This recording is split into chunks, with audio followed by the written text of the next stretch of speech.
Boa tarde, meus irmãos. Seja bem-vindo ao nosso culto vespertino. Nós queremos louvar o nosso Deus e também pensar um bocadinho na sua palavra, sobretudo naquilo que ela tem de implicações para nós. Mas queremos começar o nosso tempo juntos adorando o nosso Deus. Não podemos cantar juntos, mas podemos cantar cada um em nossa casa e louvar o nosso Deus porque Ele é um Deus grande e digno de adoração. Grande é o nosso Deus. Ele merece o nosso louvor. Então, cante, deixe os seus vizinhos ouvir a sua adoração. Nós temos que ouvir as tuas músicas, eles também podem ouvir o nosso louvor e nós louvamos com alegria e com satisfação, porque o nosso Deus é digno de louvor.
Grande é o Senhor e muito digno de louvor.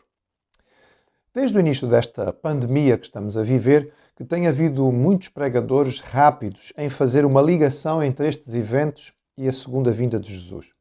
Já ouvi alguns a afirmarem de forma muito categórica que nós estamos realmente a viver o tempo do fim e que Jesus está próximo de chegar. Será assim?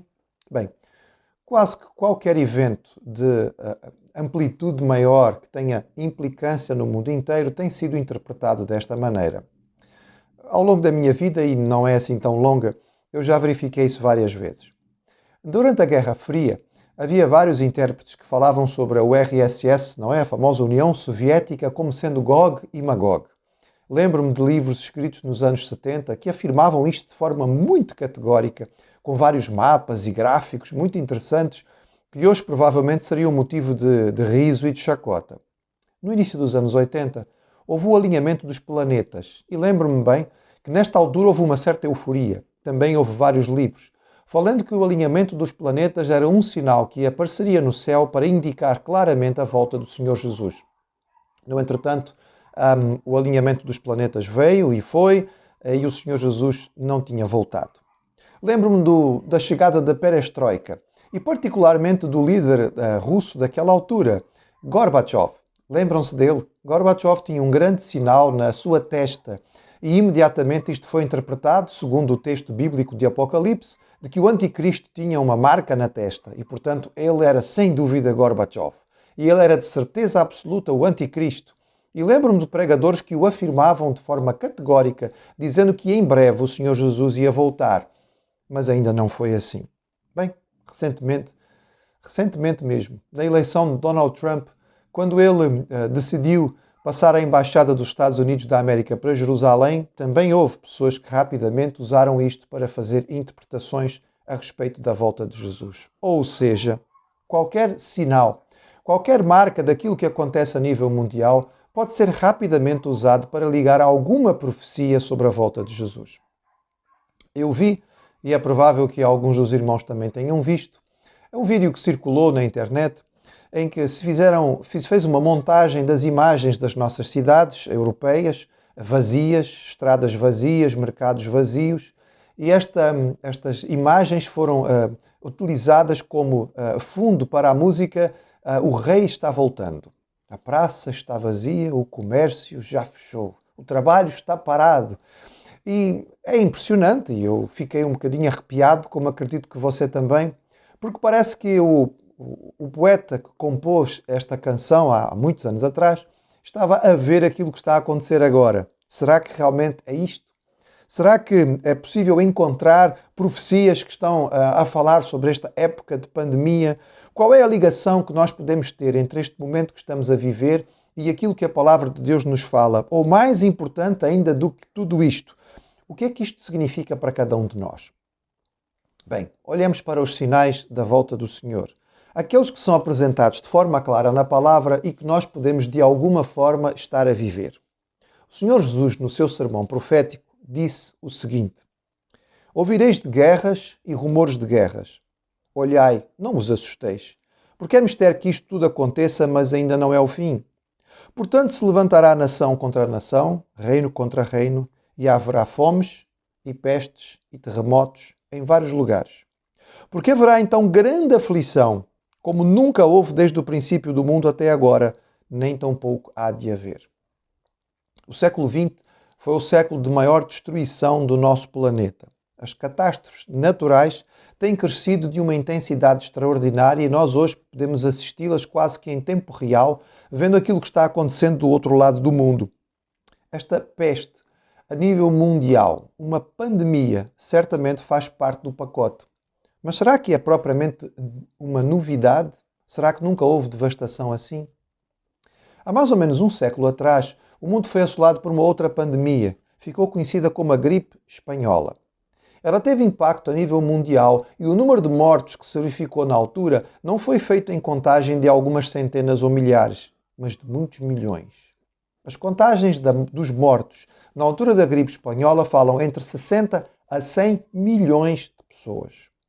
De certeza absoluta que nós não vamos ter algo nem parecido com isto nesta pandemia que estamos a viver agora. No século XX viveu-se a Segunda Grande Guerra Mundial. E nesta guerra também foram dezenas de milhões de pessoas que morreram em todo o planeta. E muita gente olhou para aquela situação e disse que ele era o anticristo, de certeza absoluta. E, no entretanto, não era o fim, nem era a volta do Senhor Jesus. Nós vemos o planeta a sofrer, os mares poluídos, a terra queimada, fome e peste em muitos lugares. E talvez tendo implicância a nível mundial. Mas será que realmente estamos a viver o fim? O Senhor Jesus disse que era parte dos sinais, mas podia ser apenas o princípio das dores. Também o Senhor Jesus deixou claro que a igreja ia ser perseguida. Ele disse: então vos hão de entregar para serdes atormentados e matar-vos-ão. E sereis odiados de todas as nações por causa do meu nome. Neste tempo, muitos serão escandalizados e trair-se-ão uns aos outros. E muitos vos odiarão. Surgirão falsos profetas e enganarão a muitos. E por se multiplicar a iniquidade, o amor de muitos esfriará. E novamente nós podemos olhar à nossa volta e dizer que temos visto e vivido aquilo que se tem profetizado. A Igreja, em muitos lugares do mundo, vive sofrimento atroz e martírio constante.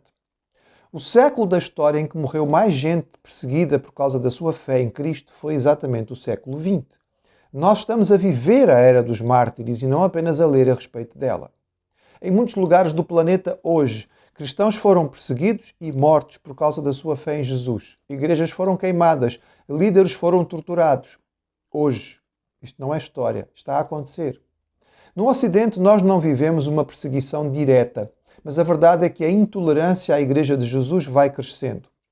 O fato de nós anunciarmos Jesus como o único caminho, a única forma de salvação, vai fazendo com que a Igreja seja cada vez mais colocada num canto, espalhado, separado e considerado como maligno. Será que isto faz parte da profecia? Certamente. Aqueles que são depositários da verdadeira fé estão a sofrer e a diminuir.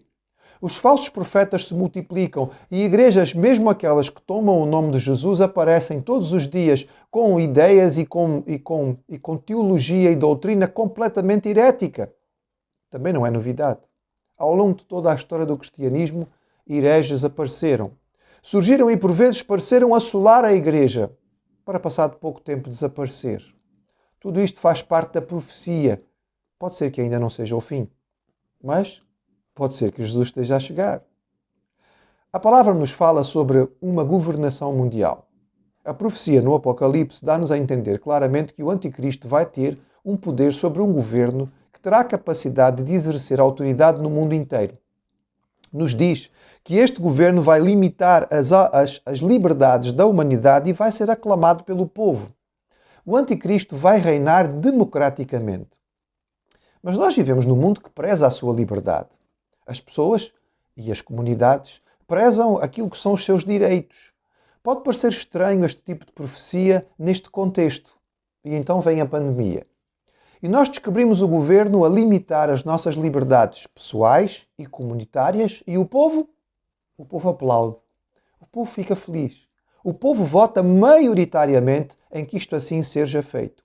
O povo concorda em perder a sua liberdade. O povo concorda em ficar fechado. O povo aceita aquilo que é tomado para tolher aquilo que é os seus direitos. É possível que estejamos a ver os princípios daquilo que irá ser uma governação mundial. Aqueles que perdem os direitos aprovam e aclamam os que as tiram. Até agora, como cristãos bíblicos, nós temos procurado ser cidadãos exemplares. Aquilo que o governo nos diz para fazer é aquilo que fazemos e é aquilo que instruímos os membros das nossas igrejas a fazer. Mas até agora, nenhuma destas leis foi tomada de forma específica para tolher a liberdade dos crentes. Nada disto foi feito ou tomado em termos de conta pensando na igreja em especial. Mas também é verdade que, olhando para aquilo que está a acontecer, nós podemos com alguma facilidade pensar: amanhã pode ser feito perfeitamente, tendo em conta a igreja. Este governo que hoje toma o poder em todo o mundo e que tem o direito de dizer às igrejas não podem se reunir, hoje o faz por causa de uma pandemia, amanhã poderá fazê-lo para o bem da paz social, achando que a igreja de alguma maneira está a provocar aquilo que pode ser um mal-estar. Hoje é mais fácil de acreditar do que ontem. Talvez estejamos a ver aquilo que seja a base de um governo mundial que se levantará para tolher a liberdade e a possibilidade de culto das igrejas. Temos visto os governos a exercerem cada vez mais controle sobre as populações. Os telemóveis estão a ser controlados, as mídias sociais são dirigidas e dominadas e as pessoas não têm mais a liberdade de falar aquilo que realmente querem. Quanto mais se apregou a tolerância e liberdade, mais existe controle. E hoje os supercomputadores com facilidade são capazes de identificar uma palavra ou uma frase que é dita contrária àquilo que o governo deseja. Será que estamos a assistir às bases daquilo que vai ser o governo do Anticristo para dominar o mundo inteiro? E sob a aclamação da população a nível mundial corrigir as situações económicas? Vamos provavelmente viver um momento de grande sofrimento económico no mundo inteiro. Será que isto vai dar aos governos autoridade para dizer temos que impor a nossa lei? Nós ainda não sabemos. Mas é possível que estejamos a ver muito daquilo que seja a base do governo do Anticristo. Se assim for, a Igreja tem que estar preparada. Mas nós não podemos saber se esta pandemia é de fato um sinal claro da volta do Senhor Jesus. O que nós precisamos é olhar para o ensinamento claro da Bíblia e entender qual é a nossa responsabilidade diante disto tudo. E aquilo que nós sabemos é muito mais importante do que aquilo que nós não sabemos. Olhemos rapidamente para aquilo que sabemos. Nós sabemos que Jesus vai voltar. E disto nós podemos ter certeza absoluta. A palavra diz: este Jesus que dentre vós foi recebido em cima no céu, há de vir como para o céu os vistes ir. A palavra dos anjos dada aos discípulos no dia da ascensão continua válida 2000 anos depois. Assim como Jesus subiu, ele vai descer. E nós sabemos que esta volta vai ser em glória e vai ser vista pelo mundo inteiro. Então aparecerá no céu o sinal do Filho do Homem, e todas as tribos da terra se lamentarão, e verão o Filho do Homem vindo sobre as nuvens do céu, com poder e grande glória. Não precisamos ter dúvida sobre isto. O Senhor vai voltar. E Ele vai voltar de forma visível, e todos vão ver. E todo o joelho vai se dobrar, e todos vão reconhecer que Jesus é Senhor, para a glória de Deus Pai. No entretanto, também é muito claro na Escritura que nós não sabemos quando Ele vai voltar. A palavra nos diz de forma clara que não nos compete adivinhar ou tentar entender o tempo. Jesus disse aos seus discípulos: não vos pertence saber os tempos ou as estações que o Pai estabeleceu pelo seu próprio poder. Foi o Pai que decidiu. É Ele que tem o controle de tudo. É Ele que tem o relógio na mão. E não nos compete a nós adivinhar quando vai ser a hora. Jesus disse de forma clara que Ele viria como ladrão na noite. Os ladrões não costumam mandar mensagens no WhatsApp a dizer: esta noite vou lá à sua casa, porque senão nunca conseguiriam ter sucesso no seu trabalho. Jesus disse de forma muito impactante: daquele dia e hora ninguém sabe, nem os anjos do céu, unicamente o Pai. Logo, é bom que fique claro que nós podemos entender alguma coisa das Escrituras e das profecias, mas nós não podemos entender tudo. E não nos compete a nós gastar o nosso tempo fazendo previsões. Muitos têm tentado adivinhar quando Jesus vai voltar. Alguns líderes têm gasto o seu tempo e a sua mente, a sua capacidade dada pelo Senhor, para interpretar profecias que são obscuras na palavra do Senhor e dizer: Ele vai vir em tal data, Ele vai vir em tal ocasião, está mesmo a chegar, para depois serem desmentidos, para depois passarem o ridículo dos outros fazerem troça deles. Não nos compete saber o dia e a hora. Nós precisamos descansar no Senhor. O que nos compete, então, estar preparados. O Senhor Jesus disse aos seus discípulos: vigiai, pois, porque não sabeis a que hora há de vir o vosso Senhor. Jesus nos disse que nós precisávamos ser servos bons e prudentes. E como tal, ele disse: quem é, pois, o servo fiel e prudente que o seu Senhor constituiu sobre a sua casa para dar o sustento a seu tempo? Bem-aventurado aquele servo que o seu Senhor, quando vier, achar servindo assim. Qual é a nossa resposta diante da possibilidade da volta do Senhor para breve? Estarmos preparados. Esta preparação se dá no nosso coração em primeiro lugar. Ela se dá no nosso íntimo. Ela se dá em que nós preparamos a nossa alma no nosso tempo de comunhão com o Senhor. Nós nos aproximamos dele fazendo aquilo que ele pede de nós. Nós compreendemos e vivemos a sua vontade. De tal maneira que quando o Senhor soar a trombeta, não seja preciso nós dizermos: Senhor, ei, espera só um bocadinho, eu ainda não estava preparado. Dá para dar mais dois ou três diazitos, é que há coisas que eu tenho que fazer que eu ainda não fiz. Nós não sabemos que Jesus vai voltar amanhã. Então esteja preparado hoje. Esteja preparado agora. Não deixe para depois. Faça agora aquilo que Ele colocou no seu coração para fazer. Nós sabemos que o tempo para trabalhar para o Senhor é hoje. O Senhor Jesus viveu desta maneira. Ele dizia: convém que eu faça as obras daquele que me enviou enquanto é dia. A noite vem quando ninguém pode trabalhar.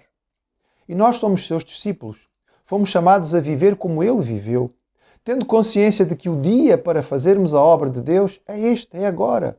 As oportunidades para usarmos os dons e os talentos são neste momento. Não vamos deixar para amanhã, porque o amanhã não nos pertence. O apóstolo Paulo dizia aos crentes: andai com sabedoria, para com os que estão de fora, remindo o tempo. Significa usando bem as oportunidades, aproveitando cada momento da nossa vida para fazer aquilo que o Senhor coloca à nossa disposição com todas as nossas forças, porque o dia de amanhã é algo que está fora das nossas mãos. O tempo para serviço e testemunho é agora. O tempo da igreja ser sal e luz é hoje. O tempo em que nós podemos usar aquilo que o Senhor tem colocado nas nossas mãos é já. A Igreja de Jesus, e quando digo a igreja não é a instituição, somos nós, cada um de nós, não pode perder a sua vida nas futilidades que o mundo nos oferece. Perdê-lo com os entretenimentos que podem ser curiosos, mas não são verdadeiramente aquilo que nos faz crescer na nossa comunhão com o Pai e que nos faz servi-lo mais. Nós precisamos olhar para as Escrituras e perceber que o Senhor nos dá muitas oportunidades e estas oportunidades são para nós estarmos preparados para a sua chegada. Jesus contou muitas parábolas sobre a sua vinda. As parábolas de Jesus sobre a sua volta têm algo em comum. Elas nos falam de notas muito claras. O Senhor foi, mas vai voltar. E esta é uma certeza que o servo tem no seu coração constantemente. Os servos não sabem quando o Senhor vai voltar. E em nenhuma das parábolas encontramos os servos a tentar adivinhar a volta do Senhor. O que encontramos é servos a trabalhar. Encontramos servos envolvidos. Encontramos servos a preparar a casa de tal maneira para que o Senhor pudesse chegar naquele dia, naquela tarde, naquela ocasião. Esta é a função do servo. É para isto que ele é chamado. O que nós encontramos nas parábolas do Senhor é alguns servos que estão prontos e outros não. Pessoas e servos do Senhor, ou pelo menos que em teoria achavam que o eram, que quando a nota da vinda do Senhor se deu, nem sequer tinham azeite nas suas lâmpadas. E outros que estavam prontos, outros que estavam preparados, outros que estavam à porta, cingidos para receber o Senhor com toda a alegria. E então, o que nós encontramos é um Senhor que encontra servos preparados e prontos para prestar contas a dizer-lhes: bem está, bom e fiel servo. Sobre o pouco foste fiel, sobre muito te colocarei. Entra no gozo do teu Senhor. Se esta pandemia é ou não parte dos sinais da volta do Senhor Jesus, nós não conseguimos saber. Isto não deve ser motivo de tristeza. Isso não deve ser motivo de confusão. Se for, louvado seja o Senhor. A igreja está ansiosa pela volta de Cristo e canta: Maranata, vem Senhor Jesus. Se não for, não fará diferença. O que é importante para nós como servos é saber que Ele vem. É saber que Ele pode chegar a qualquer momento. E é saber que nós, como servos, temos que estar preparados, intimamente no nosso coração e externamente, fazendo aquilo que é da nossa responsabilidade, para que quando Ele chegar, os nossos cestos, os nossos frutos sejam abundantes e nós possamos com alegria dizer ao Senhor: vem. Ó Senhor, que bom. Estão aqui os frutos do meu trabalho. Estão aqui os talentos que Tu me deste multiplicados e desenvolvidos. Estão nas Tuas mãos. Enquanto o Senhor não vem, é o tempo para nós servirmos, trabalharmos, testemunharmos, alcançarmos. Até que Ele venha, a responsabilidade da igreja é fazer a sua parte. E é isto que durante este tempo de pandemia estamos a fazer, preparando-nos para usar bem as oportunidades agora, preparando-nos para fazer o trabalho do Senhor de outra forma quando as portas se abrirem. Até que Ele venha, é nossa responsabilidade de servir. Vamos cantar este cântico e desta forma também lembrar da nossa responsabilidade de preparar a volta do Senhor até que Ele venha.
que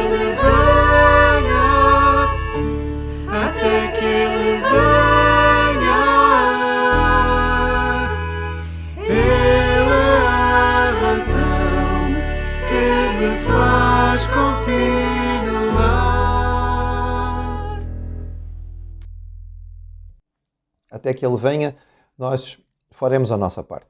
Estaremos preparados para quando o Senhor chegar, com alegria o recebemos de braços abertos. Pai, obrigado pela certeza da volta de Jesus. Obrigado pela garantia de que Ele vem para renovar todas as coisas, para fazer a Tua justiça chegar, para exaltar o Teu nome acima de todas as coisas. Obrigado, Pai, porque nós como igreja sabemos que vamos fazer parte desta vinda gloriosa. Mas, ó Senhor, enquanto ela não chega, ajuda-nos, Senhor, a sermos servos fiéis. Instiga, Senhor, os nossos corações. Dá-nos, Senhor, a alegria de usar dons e talentos para crescer na Tua obra, para crescer na nossa comunhão, para ganhar mais frutos para Ti. Que a Tua igreja possa ser encontrada fiel e trabalhando. Que cada um de nós possa ter a alegria de ouvir dos Teus lábios que fomos servos fiéis no pouco e que vamos entrar na Tua glória. Mas também nós oramos, Senhor, nesta hora. Vem, Senhor Jesus. Nós queremos ver a Tua glória estabelecida. Queremos ter a alegria de estar aqui, ainda em vida, para perceber a manifestação do Teu poder. Ó Senhor, dá-nos esta alegria, nós te pedimos. Mas dá-nos condições de estarmos preparados em qualquer circunstância para a Tua vinda, seja individual, seja coletivamente. Nós te rogamos em nome de Jesus. Amém. Que a palavra do Senhor possa servir de consolo a cada um de nós, de conforto e também de ânimo, estímulo, capacitação para nós servirmos ao Senhor até que Ele venha. Graça e paz de Jesus com cada um de nós.